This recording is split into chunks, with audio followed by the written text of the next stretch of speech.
శ్రీ గురు చరిత్ర అధ్యాయము 26. శ్రీ గణేశాయ నమః. శ్రీ సరస్వత్యై నమః. శ్రీ గురుభ్యో నమః. నామధారకుడు పట్టరాని ఉత్సుకతతో, స్వామి, శ్రీ గురుడు విద్యావంతులైన ఆ మూర్ఖులను ఎలా సమాధానపరిచారు అని అడిగాడు. అందుకు సిద్ధముని ఇలా చెప్పారు. శ్రీగురుడు కొంచెం తీవ్రమైన కంఠంతో ఆ మూఢులకిలా బోధించారు. నాయనలారా, మీరు ఈ విధంగా మాట్లాడడం దుస్సాహసమే అవుతుంది. ఎవరైనా వేద విధులం అనుకోవడం దురహంకారమే. వేదాల లక్ష్యం పరమార్థమే కాని ధనము, కీర్తి, అహంకారము కావు. సమదర్శనమే పండిత లక్షణం. నిజానికి వేదాలను సంపూర్ణంగా తెలుసుకున్న వారెవరూ లేరు. వేదం ఆద్యంతరహితము, అపారము. దానిని పూర్తిగా తెలుసుకొనడం బ్రహ్మదేవునికే సాధ్యపడలేదు. పూర్వం భరద్వాజ మహర్షి వేదాన్ని సంపూర్ణంగా అధ్యయనం చేయదలిచి బ్రహ్మచర్యం అవలంబించి బ్రహ్మదేవుని వరంతో 3 సార్లు దీర్ఘాయువు పొందాడు. 4 యుగాలు 5,000 సార్లు పునరావృతమైతే బ్రహ్మకొక పగలు.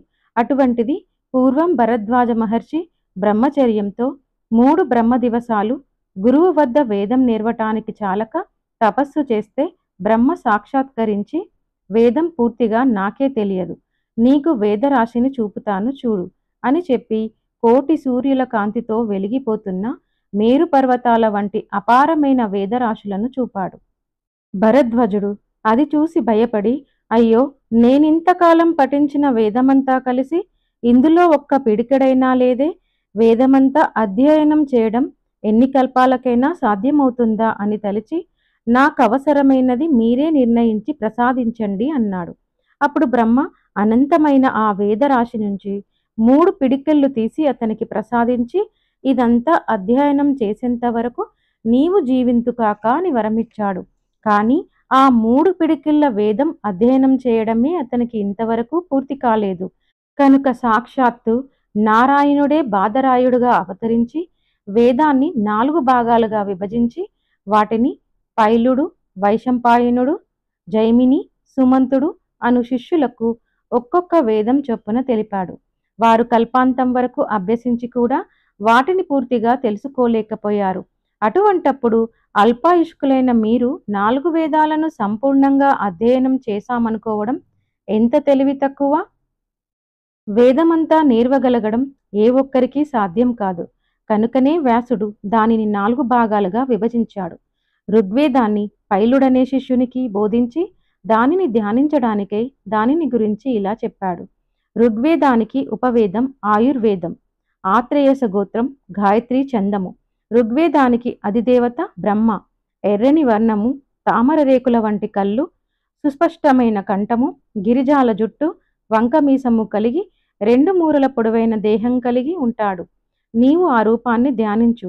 దీనిలో చర్చ, శ్రావకము, చర్చకము, శ్రవణీయపారము, క్రమపారము, జట, రథక్రమము, దండక్రమము అనే భాగాలు ఉన్నాయి. ఆ క్రమం ప్రకారమే దానిని పారాయణ చేయాలి. ఈ వేదానికి అశ్వలాయని, సాంఖ్యాయని, శాకల, భాష్కల, మాండుకేయులనే 5 శాఖలున్నాయి. వాటిని ఆనాడు వ్యాసుడు పైలునికి చెప్పాడు. కాని ఈనాడు వాటిని సంపూర్ణంగా చదివిన వారెవరు? తరువాత వ్యాసమహర్షి తన 2వ శిష్యుడైన వైశంపాయునికి యజుర్వేదం చెప్పి దాని లక్షణాలు ఇలా చెప్పారు. యజుర్వేదానికి ఉపవేదం ధనుర్వేదం, భారద్వజస గోత్రం, త్రిష్టుప్ ఛందస్సు. దీనికి రుద్రుడు ఆదిదేవత. సన్నగా ఉండి చేతిలో కపాలం ధరించి సుమారు 5 మూరల పొడవున్న తామ్రవర్ణ శరీరం కలిగి ఉంటాడు. దీనికి గల 85 శాఖలలో ఇప్పుడు 18 మాత్రమే మిగిలి ఉన్నాయి. యజుర్వేదము యజ్ఞ విధానాన్ని విశేషించి వివరిస్తుంది. మంత్ర బ్రాహ్మణ సంహిత అనేది దీనికి మూలము. ప్రతిపాదము, అనుపదము, ఛందస్సు, భాష, ధర్మము, మీమాంస, న్యాయము, తర్కము అనే 8 దీనికి ఉపాంగాలు.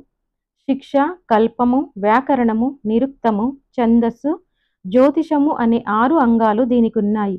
ఇంత విస్తారమైన ఈ యజుర్వేదాన్ని వైశంపాయనునికి వివరంగా చెప్పి వేదవ్యాసుడు 3వ శిష్యుడైన జైమినికి సామవేదాన్ని ఇలా వివరించాడు. దీనికి ఉపవేదము గంధర్వము, విష్ణువు అధిదేవత, జగత్తి ఛందస్సు, కాశ్యపస గోత్రము. దీని ధ్యేయమూర్తి మెడలో పూలదండ, మొలకు తెల్లని వస్త్రము, చర్మము, దండము ధరించి 6 మూరల పొడవు కలిగి ఉంటాడు. ఆయన శరీర ఛాయ తెలుపు, శమము, దమము మొదలైన దైవీ సంపద గలవాడు. సామవేదానికి 1000 శాఖలున్నాయి. ఇట్టి సామవేదాన్ని పూర్తిగా పఠించిన వారు ఎవ్వరూ లేరు.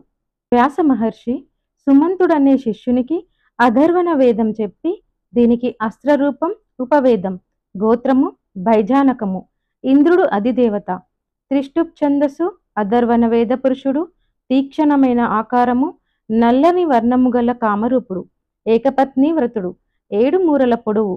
ఈ వేదానికి 9 శాఖలు, 5 కల్పాలు ఉన్నాయి. పూర్వం అన్ని వేదాలను సాంగోపాంగంగా నిర్వగల యోగ్యత గల వర్ణాశ్రమచార నిరుతులెందరో భరతభూమిలో ఉండేవారు. కనుకనే వేదాలన్నీ నిలువగలిగాయి. ఈ కలియుగంలో బ్రాహ్మణులు కర్మభ్రష్టులవుతున్నారు కనుక ఈ మంత్రాలలో శక్తి లోపిస్తుంది. పూర్వం బ్రాహ్మణులలో దేవత్వము, మహత్తు ఉండేవి. అందుకే వారిని భూసురులు అనేవారు. రాజు కూడా వారిని సేవించేవాడు. వారు ఎంత ధనమిస్తానన్నా లెక్క చేయక భోగాల పట్ల నిర్లిప్తులుగా ఉండేవారు. వేదాధ్యాయన బలం వలన త్రిమూర్తులు కూడా వారికి అధీనులై ఉండేవారు. ఇంద్రాది దేవతలు కూడా వారిని సేవిస్తుండేవారు.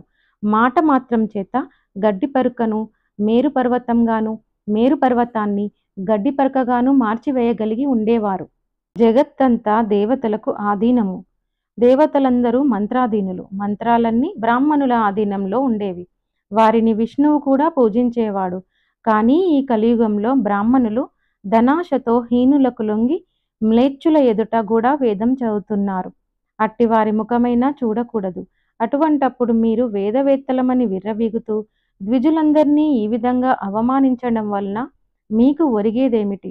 మీకు ఇట్టి దుస్సంకల్పాన్ని ప్రేరేపించినది ఎవరు? మిమ్మల్ని మీరు పొగుడుకొని జయపత్రాలు పోగు చేసుకోవడమే కాక త్రివిక్రముణ్ణి కూడా జయపత్రికను ఇవ్వమంటున్నారే. ఇలాంటి దురహంకారంతో లేనిపోని కష్టాలను కొని తెచ్చుకోవద్దు. ఇకనైనా మా మాట విని మీరు వెళ్ళండి అన్నారు.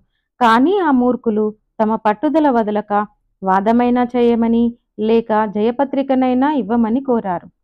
శ్రీ దత్తాయ గురవే నమః. శ్రీ శ్రీపాద శ్రీ వల్లభాయ నమః. శ్రీ నృసింహ సరస్వత్యై నమః.